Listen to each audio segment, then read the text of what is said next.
Kom ons bid net saam.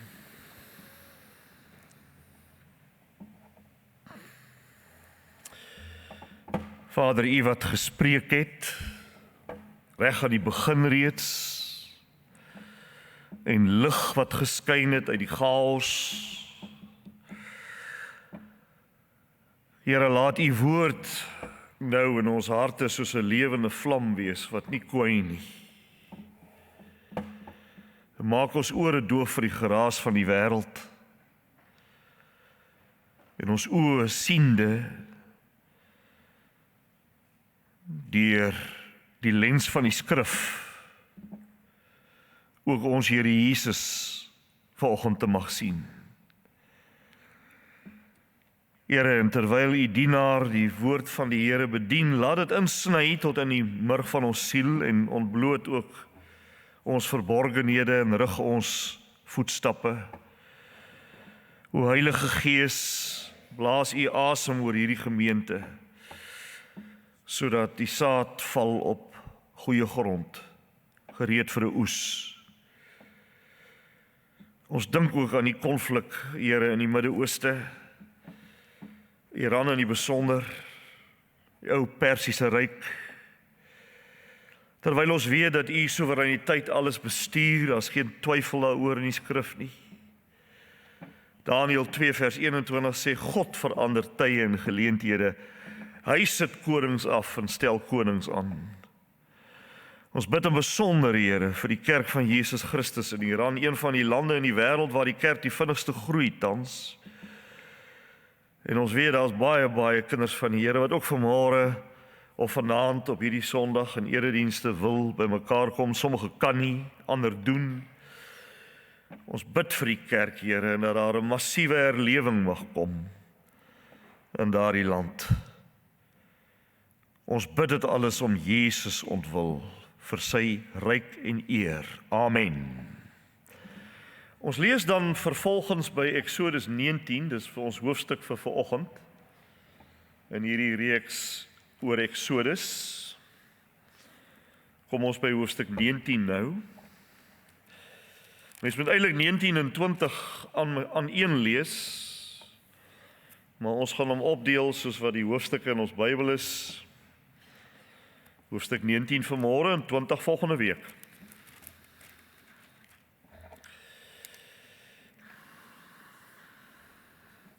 Hoofstuk 19 van Eksodus.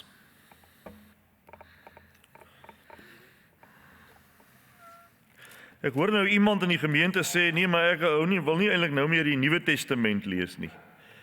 Nou, dit het ek nog nooit gehoor nie. Maar dit is seker maar so half tong in die kies bedoel. Maar tog is dit 'n wonderlike bemoediging om te sien hoe die Ou Testament oopgaan en mense die rykdom daaruit ontdek en ook besef dat lees jy die Ou Testament, dan lees jy die Nuwe Testament. Want die Ou Testament is die dekor vir wat in die Nuwe Testament staan. En sonder die Nuwe Testament kan 'n mens die Ou Testament natuurlik nie begryp nie. En ons gaan dit vanmôre treffend sien hoe die Nuwe Testament eintlik hierdie hoofstuk verklaar. Kom ons lees dit dan nou. Presies 3 maande na hulle uittog uit Egipte het die Israeliete in die Sinaï-woestyn gekom. Nadat hulle van Refidim afgetrek het, het hulle kamp opgeslaan in die Sinaï-woestyn reg oor die berg. Moses het teen die berg uitgeklim na God toe en die Here het van die berg af na hom geroep. So moet jy vir die nageslag van Jakob sê, vir die Israeliete vertel. Julle het gesien wat ek aan Egipte gedoen het en hoe ek julle soos op arensvlerke gedra en na my toe gebring het. As julle my gehoorsaam en julle aan my verbond hou, sal julle uit al die volke my eiendom wees. 'n Koninkryk wat my as priesters dien, 'n gewyde nasie. Die hele aarde behoort immers aan my. Dis wat jy aan die Israeliete moet gaan vertel. Moses het toe afgeklim en die leiers van die volk bymekaar geroep en vir hulle alles vertel wat die Here hom beveel het. Daarna het die volk soos een man gesê, alles wat die Here gesê het, sal ons doen. Moses het vir die Here gaan sê wat die volk geantwoord het. Toe die Here vir Moses gesê, ek kom na jou toe in 'n donderwolk. Die volk sal my kan hoor wanneer ek met jou praat, en dan sal hulle altyd vertrou in jou hê. Toe Moses alles vir die volk, wat die volk geantwoord het van die Here gaan meedeel, het die Here ook nog vir hom gesê, gaan terug na die volk, laat hulle vandag en môre reinig, en laat hulle klere was, en hulle moet oormôre gereed wees, want dan sal ek die Here na Sinaï berg afkom voor die oë van die hele volk. En jy moet rondom die berg vir die volk 'n grens vasstel, en vir hulle sê, julle moet oppas om nie op die berg te klim, of selfs aan sy helling te raak nie. Elkeen wat aan die berg raak, moet beslis doodgemaak word. Julle mag so iemand nie met die hand aanraak nie. Hy moet beslis met klippe doodgegooi word, op 'n pyl doodgeskiet word. Maak nie saak of dit 'n mens of 'n dier is nie, hy mag nie bly lewe nie. Eers wanneer die ramshoring blaas, mag hulle die berg uitklim. Moses is toe die berg af na die volk. Hy het vir hulle vertel, vir hulle beveel om hulle te reinig en hulle klere te was, en vir hulle gesê, wees oormôre gereed en moet intussen nie naby 'n vrou kom nie. Met dagbreek die 3de dag was daar donderslae, weerligte en 'n donker wolk op die berg. Daar was ook 'n sterk, helder klank van 'n ramshoring, en die hele volk het in die kamp gebewe, en toe het Moses hulle uit die kamp laat uitgaan om voor God te gaan verskyn, en hulle het by die voet van die berg gaan staan. Die hele Sinaï berg het begin rook, toe die Here in vuur daarheen afkom. Die rook het opgetrek soos die rook van 'n oond. Die hele berg het ook geweldig geskud, en die geluid van die ramshoring het al hoe harder en harder geword, en Moses het gepraat, en God het hom in die donderslae geantwoord. Toe die Here na die top van Sinaï berg toe afgekom het, het hy vir Moses na die top van die berg toe geroep. Moses het daarheen opgeklim, en die Here het vir hom gesê, gaan af, waarsku die volk, dat hulle nie deurbreek na my, die Here toe, om na my te kyk nie, want dan sal baie van hulle sterf. Selfs die priesters, wat gewoonlik in my teenwoordigheid kom, moet op 'n afstand bly, of anders laat ek hulle sterf. Moses het die Here geantwoord, die volk kan nie Sinaï berg bestyg nie, want u self het ons gewaarsku om 'n grens rondom die berg vas te stel en daarvan weg te bly. Toe het die Here vir hom gesê, gaan nou af en kom dan saam met Aaron terug. Die priesters en die volk mag nie deurbreek en opklim na my, die Here toe nie, want ek sal hulle laat sterf. Moses is toe af na die volk toe om alles vir hulle te gaan sê. Jy kan baie duidelik sien hoe Moses as 'n middelaar hier funksioneer. Kom ons lees dan net tot sover saam voorlopig daar, en dan volgende week as die Here se wil daarby is, lees ons by hoofstuk 20. Nou eers hoofstuk 19.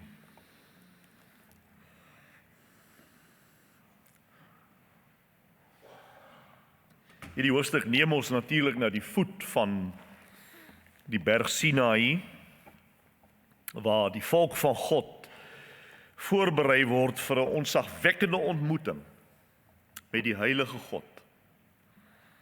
'n Ontmoeting wat hulle hele verdere toekoms sou stempel. Iets ontsettend. En soos ek gesê het, die Nuwe Testament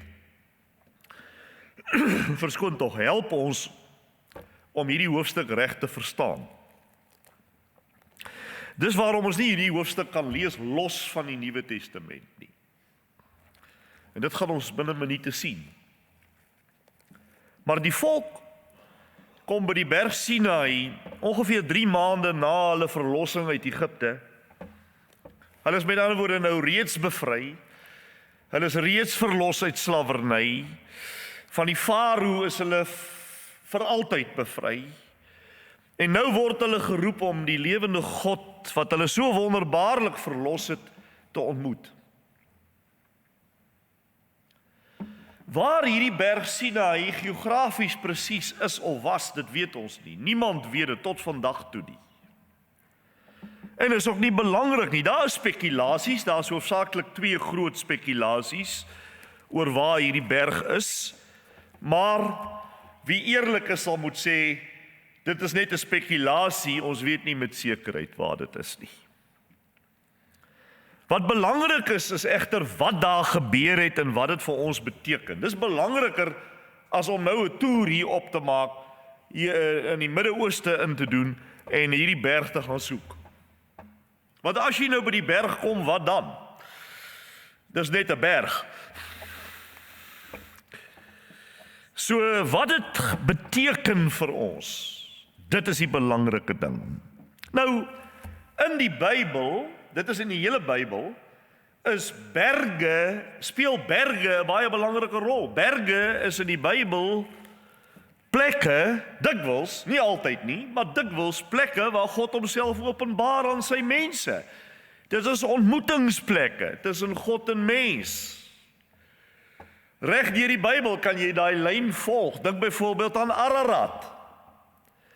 Die berg waar die ark na die vloed tot rus gekom het en wat wys op die nuwe begin na die oordeel van God. Ararat is die plek van nuwe begin. Of dink aan die berg Moria, waar Abraham sy seun Isak offer, waar God voorsien het en eeue later is die tempel daar gebou. Hierdie berg staan vir gehoorsaamheid en vir plaasvervangende offer. Of dink aan die berg Sinai, natuurlik, dis waar ons vanmôre is. Wat is hierdie berg ook genoem? Hy is ook genoem Horeb. Dis waar God die wet vir Moses gegee het, soos ons volgende week sal sien. Dis die berg van die verbond, waar God sy heiligheid en sy morele wil aan die mensdom, nie net aan Israel nie, maar aan die mensdom openbaar het. Of dink aan die berg Karmel, waar God gewys het dat hy alleen die ware God is en waar Elia die volk tot bekering geroep het en die vals leraars en die vals profete ontbloot het vir wie hulle is. Of die berg Nebo, van waar af Moses die beloofde land in die verte gesien het, al kon hy self nie daarin gaan nie, maar wat wys op God se getrouheid ten spyte van die mense ontrou. Of die berg Sion, wat 'n simbool is van God se teenwoordigheid, sy vrede, sy koninkryk. En as jy oorgaan in die Nuwe Testament sal jy sien dat in die Here Jesus se aardse bediening berge ook 'n groot rol speel. Dink byvoorbeeld, ek hoef dit nie te sê nie, jy dink onmiddellik daaraan, die berg van verheerliking, waar die Here Jesus se verheerliking, sy heerlikheid sigbaar word en waar God hom verklaar as die seun van God. Of die Olyfberg, waar Jesus gebid het, waar hy sy disippels geleer het, van waar hy opgevaar het by die hemelvaart. En natuurlik Golgotha, die Kopbeenhoogte, waar die Here Jesus eens en vir altyd gesterwe het. Daardie, nie eintlik 'n berg nie, maar 'n hoogtetjie, is die kern van die evangelie en die plek waar God die verlossing volbring het. So jy kan sien dat wanneer die volk nou by berg Sinai kom, dan is dit nie maar net toevallig dat dit nou 'n berg is nie. Nee, dit moes 'n berg wees. Want berge loop reg deur die Bybel as 'n lyn van ontmoetingsplekke tussen God en die mens. Kan jy dit sien? En daarom is dit nie 'n toevalligheid nie. Daar's 'n spesifieke doel. Daar's 'n spesifieke simboliese waarde. Maar die Here kom hier by hierdie ontmoetingsplek en hy bevestig aan die volk dit wat hulle 3 maande tevore met hulle eie oë gesien het. Wat God aan die Egiptenaars gedoen het en hoe hulle sy volk, hoe hy hulle op arensvlerke gedra het en na homself toegebring het. Dis so 'n wonderlike beeld van hoe verlossing werk, vriende. Daardie arensvlerke, goed, dit is waarskynlik nou simbolies beeld, is 'n beeld, maar dit sê so baie, want die arend, as die arend nie sy kleintjies op sy vlerke dra nie, dan gaan die meeste van hulle dit nooit maak nie. Hulle is absoluut afhanklik van daardie vlerke.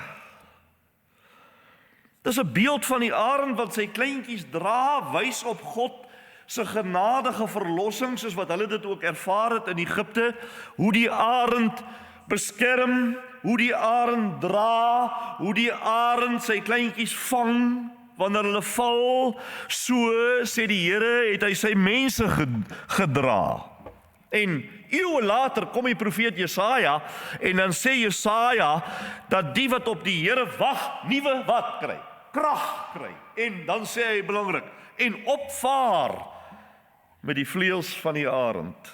Het jy dit al ooit gelees? In die Nuwe Testament hoor ons dieselfde waarheid, wanneer byvoorbeeld die Efesiërsbrief vir ons in Efesiërs 1 in hoofstuk 1 en 2 vir ons presies verduidelik hoe dat verlossing altyd God se werk is en nooit menslike prestasie is nie. Die arend doen alles, die kleintjies niks. Sou het van hulle afhang, dan sou hulle uit die nes uitval, of hulle sou enigiets anders oorkom, hulle sou verseker dit nie oorleef nie. Soos 'n arend dra die Here Jesus Christus ook elke mens in die nuwe verbond, wat hy uit die sonde uit genade red. Draai! Jy kan amper sê uit die put van die hel, om uiteindelik in die Nuwe Testament, in die Nuwe Jerusalem te kom. Elke mens wat die Here Jesus in hierdie lewe op die aarde waarlik red, sal uiteindelik op die nuwe aarde kom, omdat God getrou is. Daarom het jy 'n toekoms. Nadat God homself so aan die mense kom bekend maak, het volg dan nou vervolgens die verbondsluiting. Die Here God sê duidelik en helder, sê hy vir hulle, in hierdie hoofstuk 19 sê hy vir hulle, dat die volk se toewyding aan hom en hulle gehoorsame disippelskap die klinkklare bewys sal wees dat hulle uit al die volke sy eiendom is. Sy kosbare eiendom, sy besonderse eiendom is.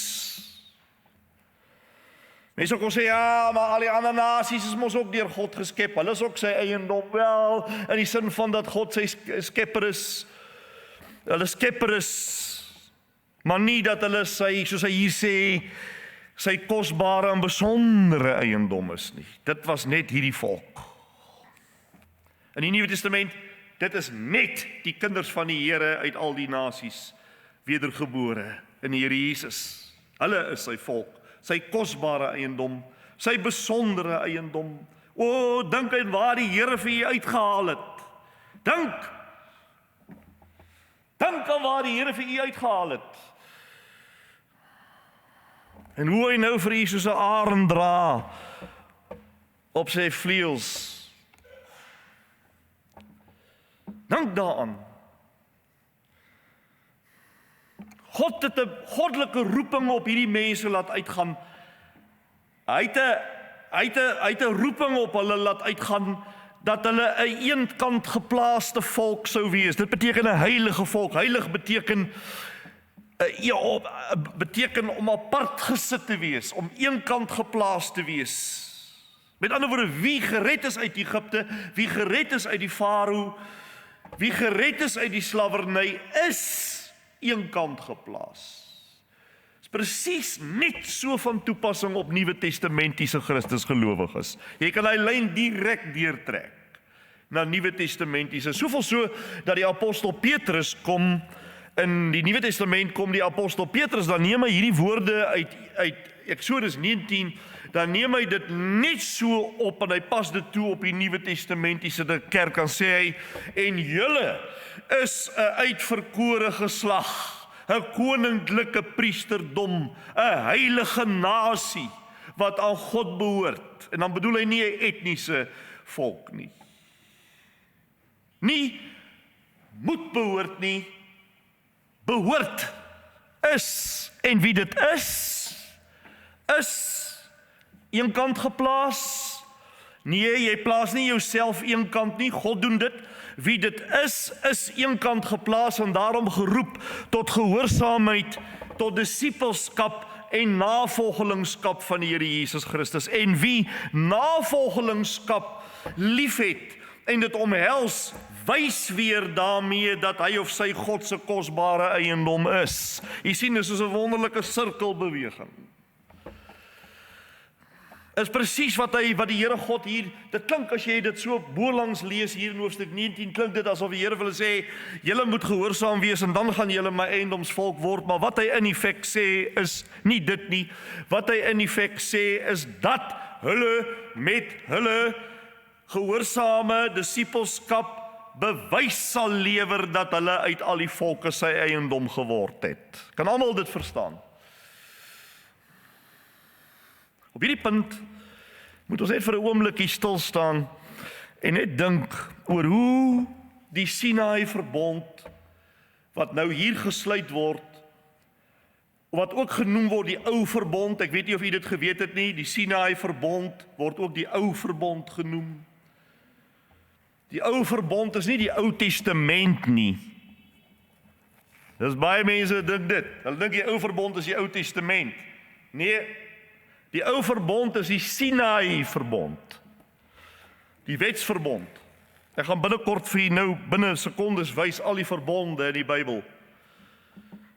Maar 'n mens moet tog nou, as jy by dit nou kom, dan moet jy tog nou vir jou self uit invra, maar hoe pas hierdie Sinaï verbond nou in by die res van die skrif en al die ander verbonde waarvan ons in die Bybel lees? Jy kan nie die Bybel lees sonder om onmiddellik te besef dat dit van Genesis tot Openbaring van 'n aantal verbonde praat nie.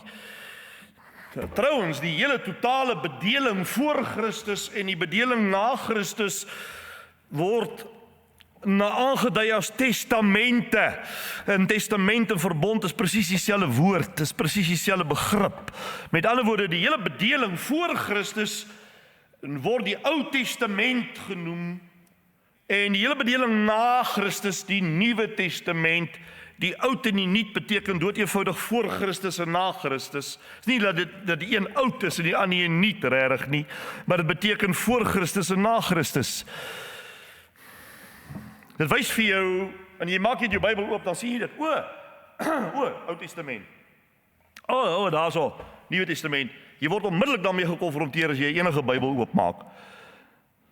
Maar dit wys vir jou hoe dat die hele Bybel deursuur is van verbonde, en die vraag is waar die Sinaï verbond by die groter prentjie inpas. En vorm al die verbonde nie dalk een verbond nie? En wat is die betekenis daarvan? Ek lees in my Bybel van minstens 6 verbonde, wat die hele tydperk van Adam tot by Jesus Christus dek. Kan jy dit dink? Ek het vir 'n prentjie gemaak van dit. Ek lees van 6 verbonde. Ek lees van die verbond van herstel met Adam na die sondeval. Ek lees van die verbond, dis alles God se verbond natuurlik. Ek lees van God se verbond met Noag, wat ons kan noem die verbond van bewaring met Noag, toe hy uit die ark loop. Ek lees van die verbond van belofte met Abraham. Ek lees van die verbond van die wet met Israel, dis wat ons vandag lees.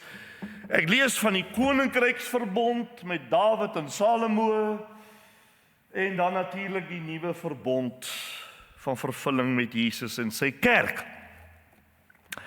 En hierdie verbonde word almal met mekaar so verbind met 'n goue draad wat deur hulle loop. Dis natuurlik een verbond. Dis nie 6 verbonde losstaande nie, hulle vorm saam wat ons sou kon noem 'n genadeverbond wat deur die geskiedenis verskillende administrasies het. Wat jy hier lees is eintlik verskillende administrasies. Soos wat die heilsgeskiedenis ontwikkel oor duisende jare, is dit verskillende administrasies van presies dieselfde verbond, die genadeverbond.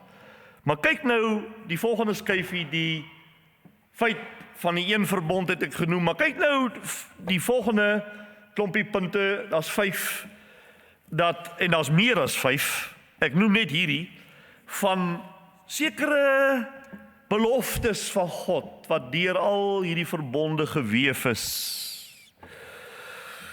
Reg van die begin af sien ons die belofte van vyandskap. Ek sal vyandskap stel, ek sal die moederbelofte onthou, in die belofte van herstel met Adam. Ek sal vyandskap stel tussen jou en die vrou en die 2 sade, en die een sal die ander een se kop byt en die ander een gaan die ander een se kop vermorsel. Daar's 'n vyandskap. God stel van die begin af vyandskap tussen die nageslag van die slang en die nageslag van die vrou, en dis 'n stryd wat deur al 6 verbonde loop en eindig waar Jesus Christus sonde, dood en duiwel oorwin. Die tweede is 'n nageslag. In elkeen van die 6 verbonde beloof God 'n nageslag.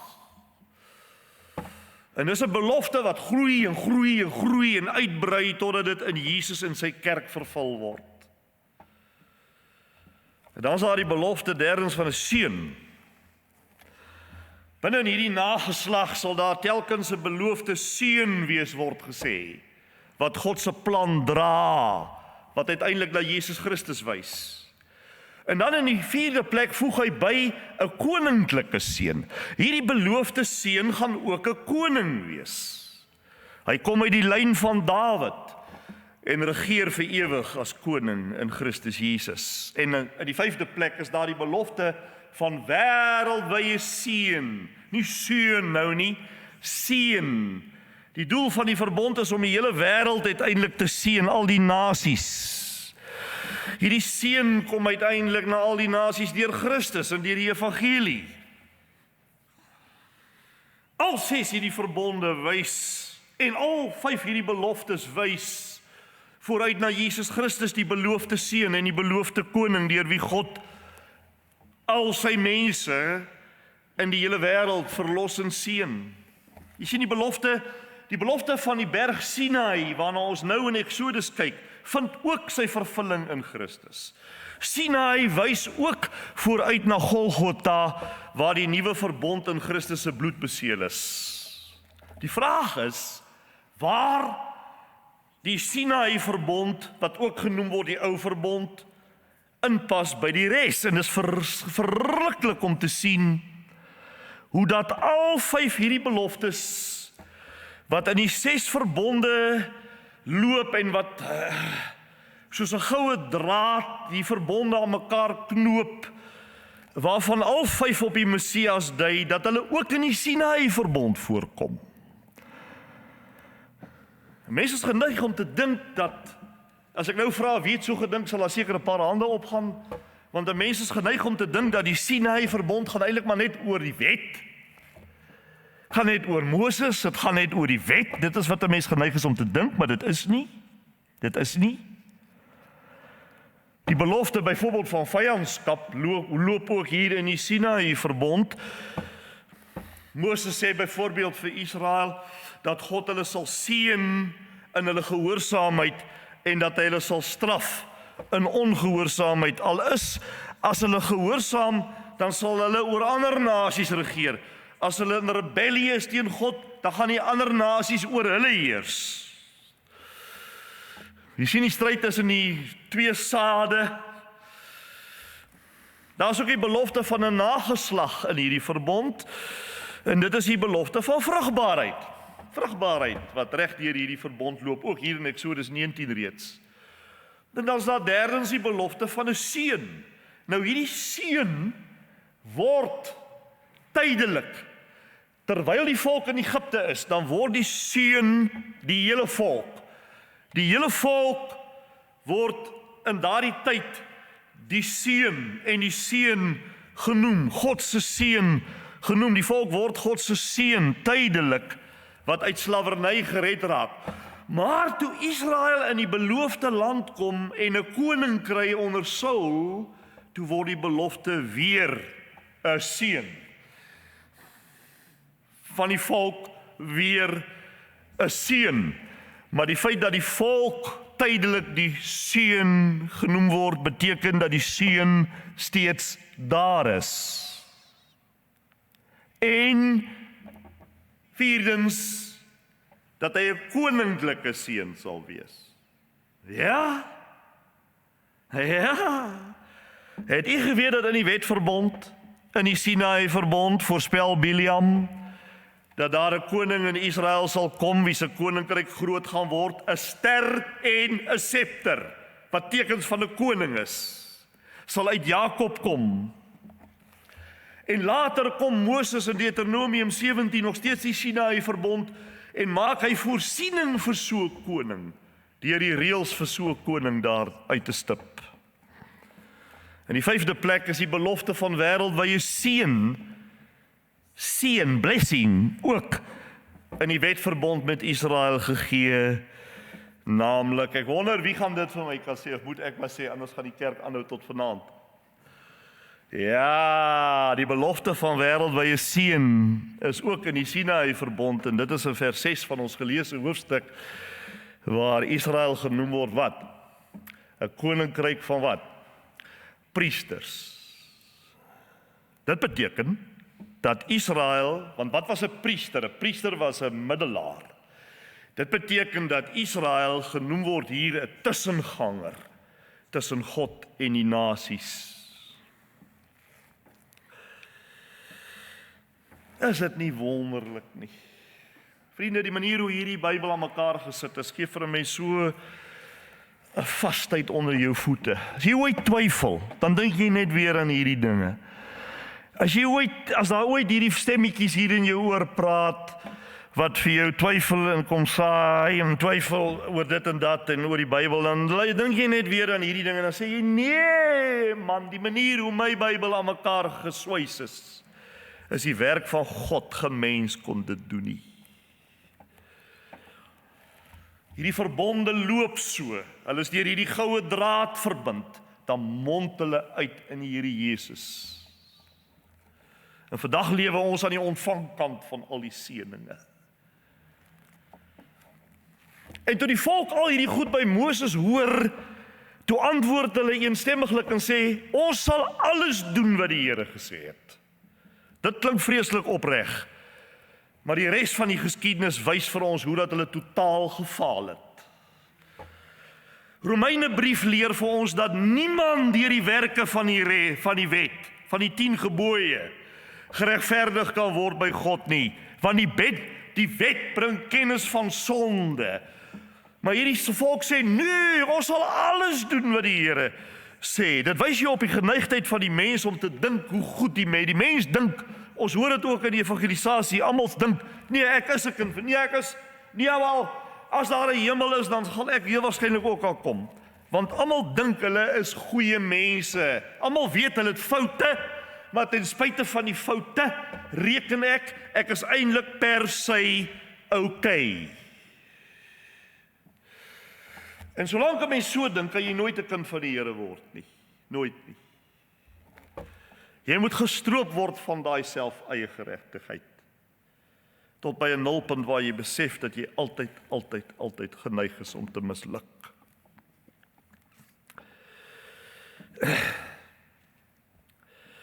Daarom kom Christus om te kom doen wat ons nie kan doen nie, sê Romeine 8.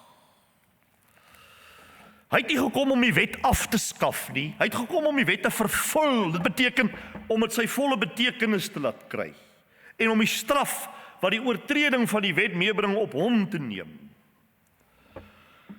So nou is die wet 'n tugmeester wat vir ons na Christus lei. Maar hierdie toneel by Sinaï, vriende, is heilig. Dit is vreesaanjaend, weet jy.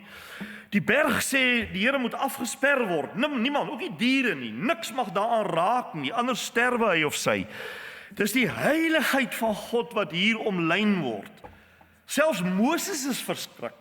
Hebreërsbrief kom uit die Nuwe Testament en beskryf Sinaï berg gekenmerk deur sê hy vuur en donkerheid en stormwind en vrees. Hierdie berg is simbolies, wys dit op die afstand tussen 'n heilige God en 'n sondige mensdom. Met ander woorde, dit wys op wat het na die sondeval gebeur, toe die mens uit die teenwoordigheid van die Here gesit is, in die deur gesluit is, en die mens buite is en God binne is. Dis 'n afstand. Dit is ook uitgebeeld in die tempel deur die voorhangsel, die dik gordyn, wat tussen God se teenwoordigheid en die mense was.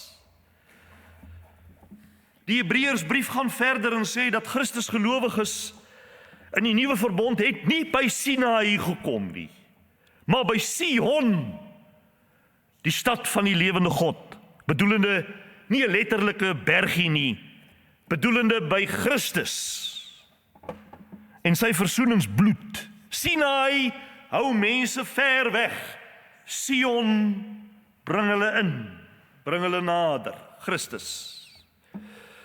Die rook en die donderslae en die trompetgeskal by Sinaï berg wys dat God sy heiligheid nie ligtelik opgeneem mag word nie.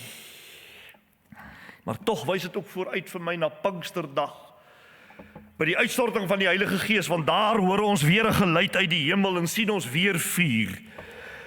By Sinaï bring die vuur vrees. By Pinkster bring die vuur die Heilige Gees en aanneming tot kinders.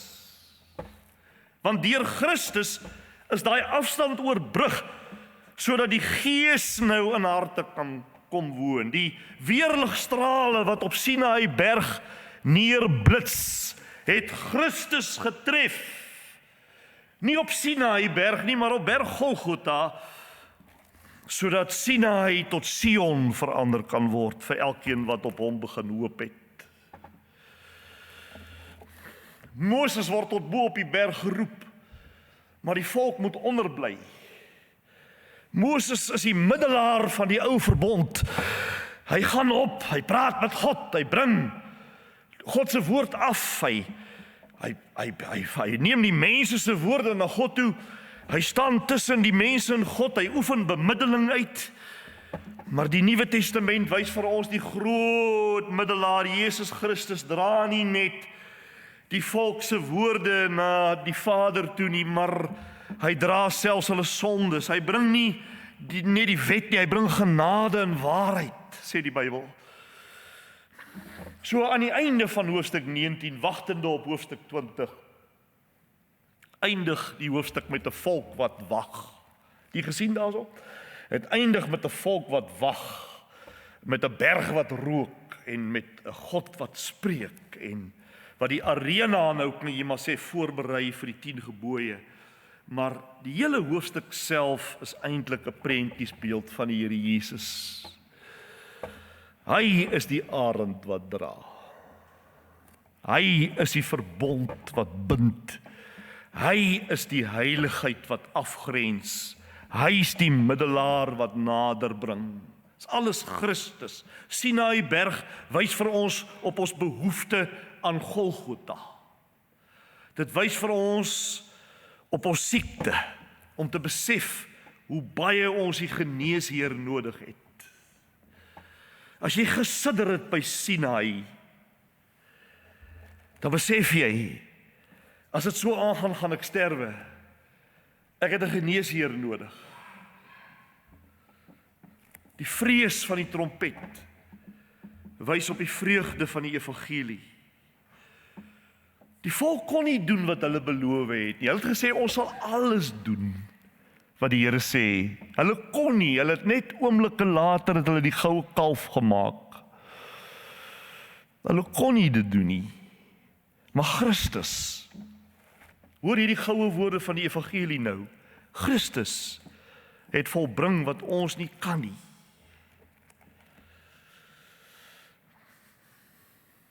Hy het nie na Sinaï berg toe geklim nie, hy het na Golgotha toe geklim.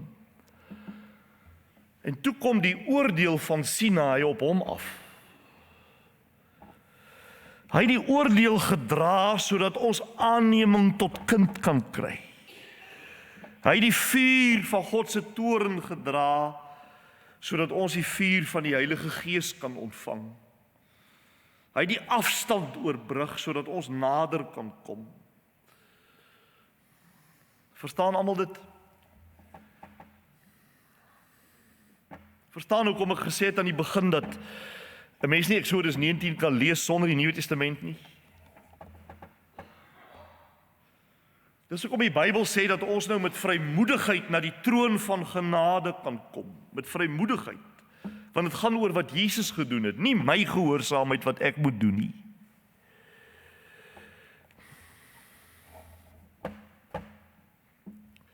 Daar die volke daar gestaan en sidder, maar ons mag aanbid. Daai Sinaï berg het 'n grens gehad. Dit staan in die teks, né? Maar Christus het die grens geskeur toe die voorhangsel geskeur het. Ons kan nou nader kom, nie omdat God nou skielik minder heilig is nie, of omdat God sy heilige standaarde nou gaan verlaag het nie. Nee. Maar omdat Christus aan daardie standaarde namens ons voldoen het. Kyk, as dit nie 'n mens laat jubel soos 'n spring soos 'n bok nie, dan weet ek nie.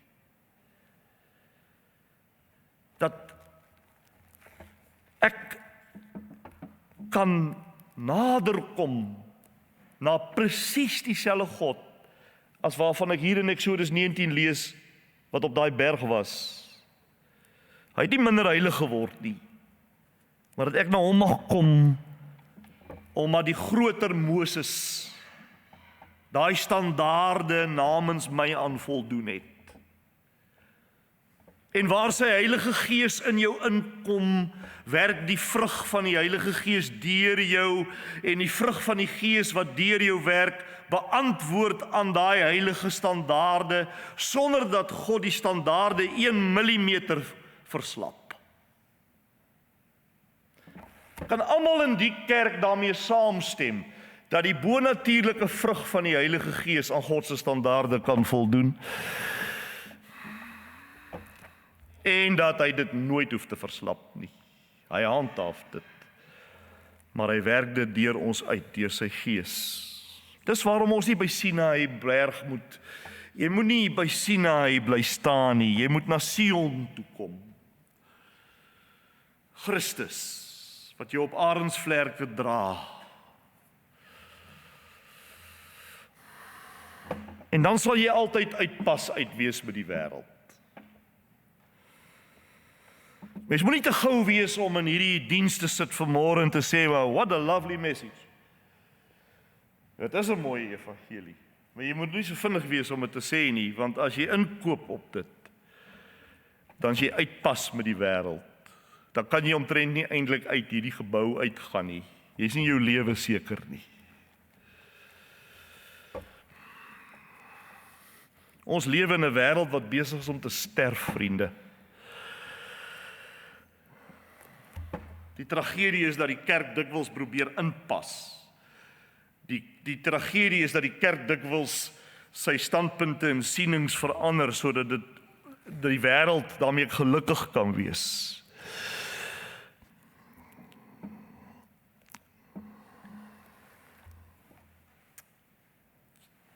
As jy vandag na Londen toe gaan, dan kan jy in die Metropolitan Tabernacle, die ou Spurgeon Kerk. Hulle is 'n bietjie later as ons, jy gaan ook nie gou genoeg daar kom nie, dan gaan dan volgende week. As jy gaan na die Metropolitan Tabernacle toe in Londen, in daai goddelose sekulêre stad, dan sien jy hom gepak sien. Gepak. Totaal vol. Vandag. En as jy vanaand weer gaan, dan is hy net so vol. Jo, het is dan. Wat doen hulle dan in die Met-Tap? Wat doen hulle daar? Dat moet iets wees, hè? Weet jy wat doen hulle? Hulle het 'n prediker van 86.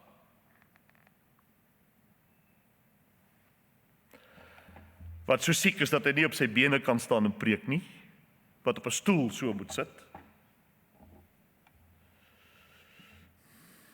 Wat 'n groot oop King James Bybel voor hom het en dan met sy vinger so op die teks afgaan.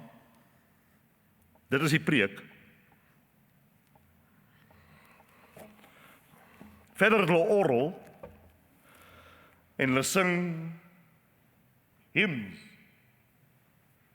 met 'n orgel. Hulle liturgie bestaan uit gebed, Bybel en prediking. En dis dit.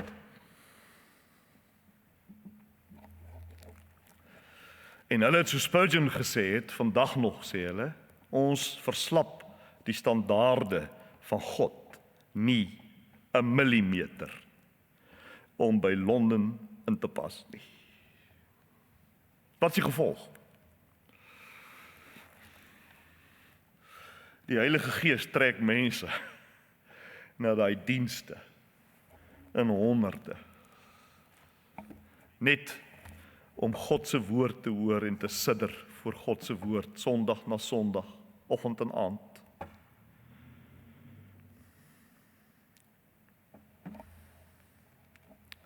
Die prediker wat op die stoel sit en preek is daar van 1970 af. So daar's ook nie nuwe bloed nodig nie.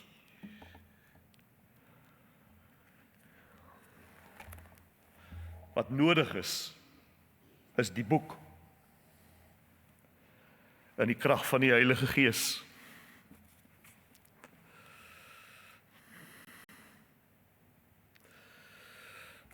Die tragedie vandag is dat die kerk dikwels probeer inpas.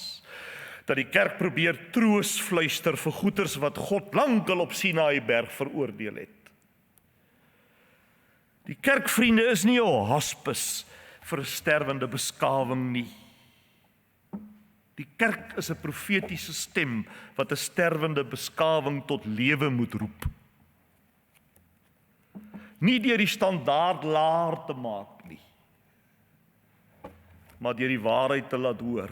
Is dit waar?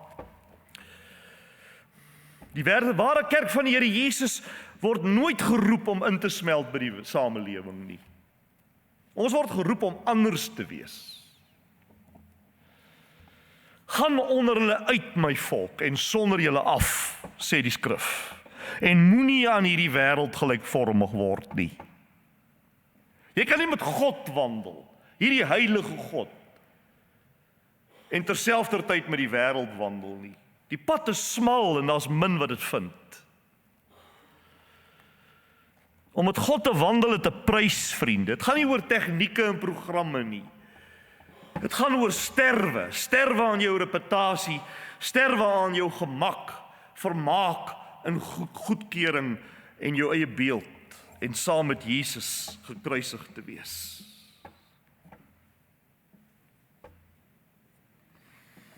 Dis die fondament van die Christelike lewe. Om met God te wandel maak jou getrou, dit maak jou nie beroemd nie. Jy moet kies tussen die applous van mense of die goedkeuring van God. Ek kan vir u natuurlik nodeloos om vir u te sê dat daardie gemeente waarna ek nou net verwys het, is nou nie die gunsteling in Engeland onder kerke nie. Hulle word gekritiseer, hulle word sleg gemaak, hulle word afgeskiet, hulle het name wat hulle kry, hulle is nie in tel nie, maar hulle is getrou. Wat wil u wees saam met my? Wil u nie ook hê dat hierdie gemeente Tafelberg moet getrou wees nie?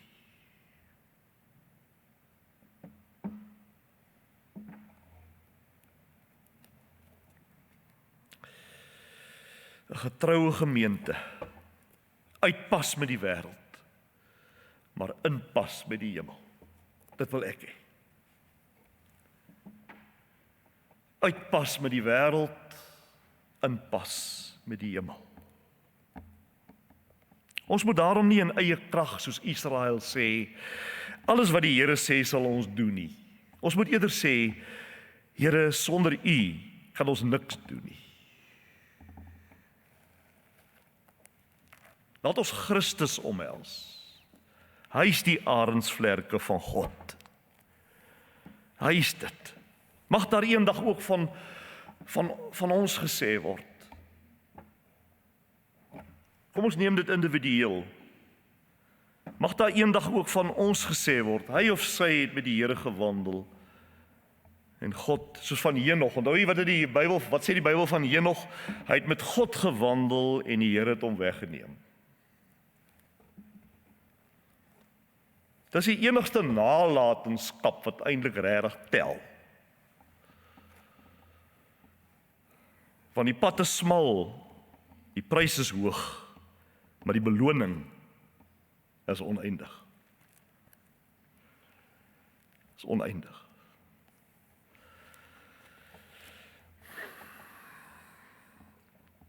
Mag die Here, as dit sy wil mag wees, hierdie woordbediening seën in ons lewens en ook miskien selfs lank na vandag. Ons bid net saam.